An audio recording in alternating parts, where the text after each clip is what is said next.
মালিক ইয়াউমিদ্দিন, এই আল্লাহ একটা বিচারের দিন আসবে, তোমার সামনে দাঁড়াতে হবে। রোজ স্মরণ করো, একটা দিন আসছে আজ বাদে কাল, আমার সামনে দাঁড়াতে হবে বিচারের জন্য, হিসাবের জন্য। দুনিয়ার এই দিন শেষ হবে, আখিরাতের জীবন শুরু হবে। এই জন্য রোজ আমাদেরকে সূরা ফাতিহা স্মরণ করিয়ে দেওয়া হচ্ছে। ডেট অফ রিসারেকশন, একটা দিন আসছে।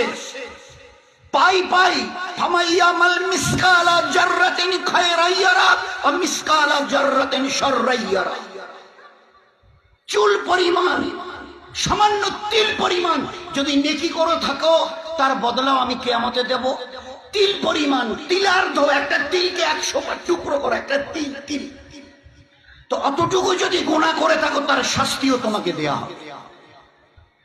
আল্লাহ, অনেক সময় আমাদের ইয়াং ছেলেপেলেরা ওই ক্রিকেট খেলা দেখে, এই বলটা করলো কিন্তু আউট, ঠিক মতো টাচ করলো কি করলো না, ব্যাটে লাগলো কি লাগলো না, তখন কি করা হয়, স্লো মোশন দিয়ে দেখিয়ে দেয়।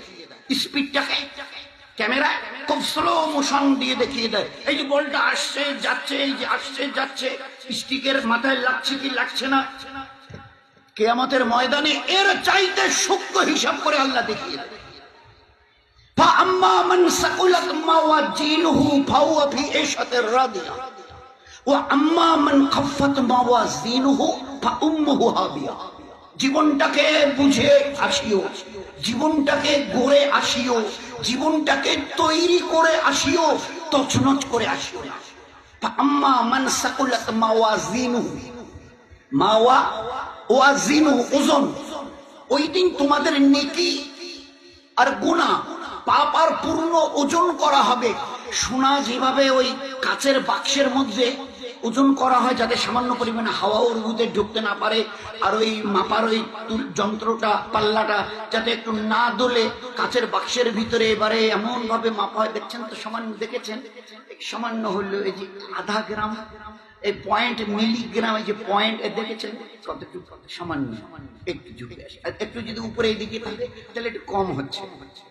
আল্লাহ কত বড় সূক্ষ্ম মাপনেওয়ালা। ফাআম্মা মান সাকুলাত মাওয়াজিনহু, ওজন করতে গিয়ে যদি তিল পরিমাণ নেকির পাল্লা ঝুঁকে যায়, ফাউম্মুহু এশাতের রাদিয়া, আমার রহমতের জায়গা জান্নাতের চিরদিনের জন্য তোমাদের পাঠিয়ে দেওয়া হবে। নেকির পাল্লা যদি সামান্য পরিমাণ ঝুঁকে যায়, ওই দিন তোমার জন্য জান্নাত, 8টা জান্নাতের দরওয়াজা খুলে দেওয়া হবে। ওই দিন বুঝবে খুশি কাকে বলে। ও আম্মা মান সাকুলাত মাওয়াজিনু, ওই ওজন করতে গিয়ে গুনার পাল্লা যদি সামান্য পরিমাণ ঝুঁকে যায়, ফা উম্মুহু হাবিয়া, তোমাকে হাবিয়ায় পাঠানো হবে। আল্লাহ জিজ্ঞাসা করছেন, ও আমা আদরাকা মাহিয়া, বলতে পারো হাবিয়াটা কি? বলো বলো। আমি যে বললাম যাদের গুনার পাল্লা একটু ঝুঁকে যাবে, আমি ওদেরকে হাবিয়ায় পাঠাবো। হাবিয়াটা তোমার শ্বশুর বাড়ি, জামার বাড়ি, খালা শ্বশুর, মামা শ্বশুরের বাড়ি? বলো না। আল্লাহ নিজেই প্রশ্ন করার পরে নিজেই উত্তর দিচ্ছেন, নারুন হামিয়া, সে ভয়ঙ্কর জ্বলন্ত আগুনের কুণ্ড, যার রং, এখানে আগুন একটু জ্বালেন, ওইদিকে খড় নিয়ে গিয়ে এবারে আরো পরিষ্কার হবে, সবাই সবার মুখ দেখতে পাবে। জাহান্নামের আগুনের রং এত কালো যে মানুষটা জাহান্নামের লক্ষ বছর ধরে জ্বলছে, সেও তার চেহারাটা কোনোদিন দেখতে পাবে। সে জাহান্নামের আগুন, তার তেজ আর তার কালার রং এত কালো যে মানুষটা নিজের চেহারা পর্যন্ত দেখতে পাবে। তো সেই জন্য দোস্ত, একটা দিন আমাদের সামনে আসছে, জীবনটাকে তৈরি করি দিনের দ্বারা। দিন দুটো জিনিসের নাম, একবারে এর চাইতে বোধহয় সহজ জিনিস দুনিয়াতে আল্লাহ আর কিছু করেইনি। দিন দুটো জিনিসের নাম, আল্লাহকে মানো আর নবীকে মানো, হয়ে গেল। আল্লাহকে মানো, যিনি তোমার বানানেওয়ালা, যার কাছ থেকে এসছো, যার কাছে ফিরে যেতে হবে, আর সঠিক রাস্তা দেখানেওয়ালা মুহাম্মদুর রাসূলুল্লাহ সাল্লাল্লাহু আলাইহি ওয়াসাল্লাম। একথা মনে করিও না যে এ নবী তো ধর্মের নবী, এনার কাছে গিয়ে কি শিখবো। তো বলে দুনিয়ার আজকের মডার্ন সায়েন্স আর টেকনোলজি যেখানে দাঁড়িয়ে আছে না, আমাদের নবী জনাবে রাসূলুল্লাহ সাল্লামকে যে জায়গায় জ্ঞান আর বিজ্ঞানের ওস্তাদ করে পাঠিয়েছিলেন, তার কাছে এই লেটেস্ট মডার্ন সায়েন্স ওয়ালাদের তার কাছে পৌঁছতে আরো লক্ষ বছর লাগবে। আমি এটা বুক থেকে বলতে পারি। আরে আমার নবীর একটা আদনার থেকে আদনা সুন্নতকে বুঝতে তোমাদের 1400 বছর গেল, আমার পুরো নবীর জীবন বুঝতে কত লক্ষ বছর যাবে? আমার নবী ওই 1400 বছর উম্মি নবী, নিজের নামটা লিখতে পারতেন না, সরে ABCD জ্ঞান পর্যন্ত তার, এই জন্য ওনাকে উম্মি নবী, আক্ষরিক জ্ঞান। তাই বলে কথা ভাবিও না যে আমি কিছু দেইনি, ভিতরটা একদম খোকলা। মডার্ন এই টেকনোলজির যুগে খবরদার, আজ পর্যন্ত যা করেছো সায়েন্সের নামে, আমার এই নবী যা দেখিয়ে দিয়েছেন, করে গেছেন, তার লক্ষ ভাগের 1 ভাগ কিচ্ছু করতে পারবে না। As for example, 1500 বছর দাঁড়িয়ে বলছে তোমরা এটাকে শোকটান বলছো, আমি নবী এটাকে বিপদের কারণ বলছি। নবীর IQ, নবীর সায়েন্স, নবীর IQ, দূরদর্শিতা। দিন কয়েক আগে বলতে এটা শোকটান, এর নামই দেয়া হয়েছিল শোকটান, আজ থেকে 30, 40, 50 বছর আগে। এখন আর ও কথা বলেও না, আর ওরকম লেখা লেখেও না। যত দামি সিগারেটও উপরে লেখা আছে, cigarette smoking is injurious to health, but why it will be there? ও মডার্ন সায়েন্স ওয়ালারা, কি করলে আজ পর্যন্ত তোমরা? একটা মোবাইল হাতে নিয়ে কি বলছে, লে লো দুনিয়া মুঠি মে, আর হাতের সিগারেট, এত দামি সিগারেট, আর তার গায়ে লেখা আছে প্যাকেটটার দাম 150 টাকা, 10টা সিগারেটের দাম, একটা স্টিকের দাম, সিগারেটের দাম 15 টাকা করে, আর উপরে লেখা আছে ধূমপান স্বাস্থ্যের জন্য ক্ষতিকারক। এখানে যে ক্ষতিকারক ব্যাকটেরিয়াটুকু আছে, জীবাণুটুকু, ভাইরাসটুকু, কেন এটাকে বের করে, এটাকে বের করা গেল না? যাচ্ছে না? গোটা দুনিয়া যেখানে নিজের হাতের মুঠোয়, সত্যি তাই করে দেখিয়েছে সায়েন্সওয়ালা, অস্বীকার নেই আমাদের। কিন্তু আমার দামি সিগারেটের প্যাকেটে এখনো লেখা থাকবে কেন? Why it will be there? আমার নবীর নজর, আমার নবীর পারদর্শিতার বিদ্যা, এটাকে অ্যাভয়েড করার ক্ষমতা তোমাদের নেই, চাই যত চেষ্টা তোমরা করো।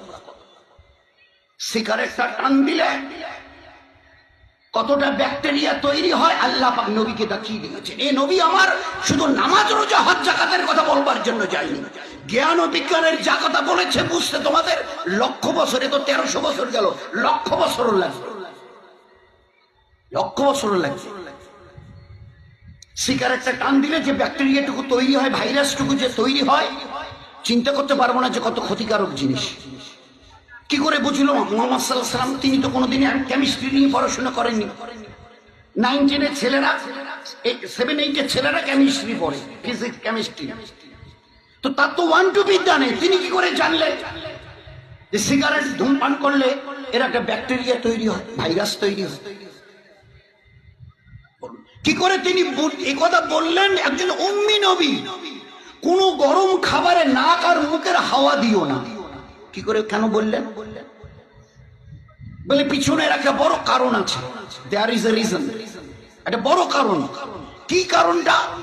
কিছুদিন আগে মজা ঘুরালো দুনিয়া, গোটা দুনিয়া মজা ঘুরালো যে এইভাবে বলে বলে বলে বলে লোককে আপনারা ব্যাকডেটেড করাচ্ছে।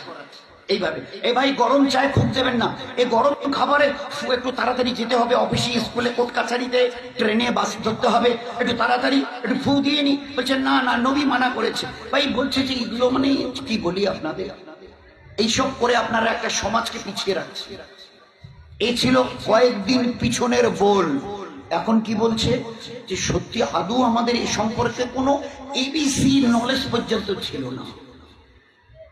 আজ গোটা সায়েন্স কি বলছে, এই 6, 7 এর ছেলেরা এখন পড়ে যে আমরা যখন হাওয়াটা নিই ওটা কি যায় ভাই ভিতরে? কি যায় বলুন? যারা পড়াশোনা করেছেন, পড়াচ্ছেন, কি যায়? O2, oxygen. আচ্ছা, ওই নিঃশ্বাসটা আমি নিলাম, আবার নিয়ে ছেড়ে দিলাম, ওই হাওয়াটা গেল ভিতরে, ঢুকে বেরিয়ে এলো, যখন বেরিয়ে আসে কি বের হয়ে আসে? আরে ভাই কি বের হয়ে আসে? CO2, কার্বন ডাই অক্সাইড, বিষাক্ত বায়ু। এটা মুহাম্মদ সাল্লাল্লাহু আলাইহি ওয়াসাল্লামের জানার কথা ছিল। তিনি তো ধর্মের নবী, তিনি তো ধর্মের নবী। নামাজের কথা বলবে ঠিক আছে, রোজা, হজ, যাকাত, তাসবিহ, তেলাওয়াত, দান, খয়রাত, পর্দা, পুশিদা, বাচ্চাদের তালিম, তারবিয়াতের কথা বলবে।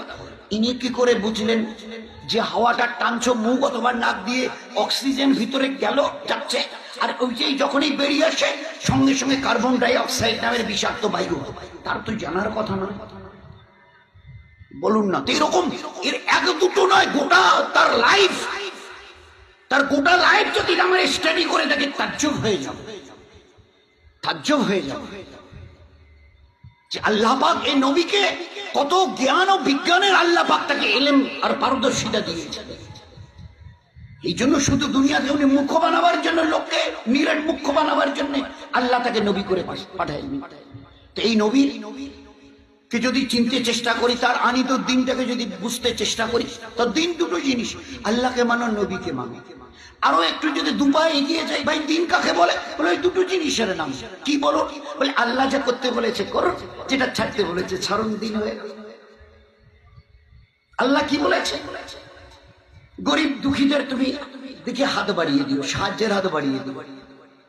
কারণ আমি গীবত, শিকায়েত, পরনিন্দা, পরচর্চা করিও না, এটা করো ওটা করিও না। তো দিন কাকে বলে? আল্লাহ যা করতে বলেছেন করি, আর আল্লাহ যা ছাড়তে বলেছেন ছাড়ি। এতে কি হবে না, তোমার জীবনটা ধন্য হবে, তুমি আল্লাহর কাছে, স্রষ্টার কাছে মেহবুব পেয়ারা হয়ে থাকবে। আর গোটা দুনিয়ার কাছে তোমার এই আখলাককে দেখে গোটা দুনিয়ার কাছে চোখের তারকা হয়ে থাকবে, তারা হয়ে থাকবে। তোমার এই লাইফ স্টাইল যখন লোক দেখবে, এরা কারণ আমি গীবত করে না, শিকায়ত করে না, বহতান করে না, কারো উপরে জুলুম করে না। কারণ আল্লাহ তো কোরআনে শুরু থেকে জাযাউল ইহসান ইল্লাল ইহসান, মানুষের প্রতি দয়া করো, আমি আল্লাহ তোমাদের দয়া দেখাবো, তোমরা দয়া পাবে। তোমরা কারো নামে গীবত শিকায়েতের মধ্যে যেও না, কারো জুলুম করিও না। ওয়াল্লাহু লা ইয়াহদিল কওমাজ যালিমিন। যদি অন্যের উপরে জুলুম করো, বাড়ির লোক হোক, তারির পাড়া প্রতিবেশী হোক, হিন্দু ভাই হোক, অথবা গাছপালা তৃণলতা হোক, কোনো হায়ওয়ান জানোয়ার হোক, কারো উপরে যদি জুলুম করো, তুমি ঈমানওয়ালা মুসলমান হয়ে, আমি আল্লাহ বলছি, আল্লাহ আমি তোমাকে হেদায়েত দেব না। হেদায়েত মানে সৎ পথ, আমি তোমাকে সৎ পথ দেখাবো না। ওয়াল্লাহু লা ইয়াহদিল কওমাজ যালিমিন। জুলুম করনে ওয়ালাকে আল্লাহ হেদায়েত, সৎ পথ দেখান না।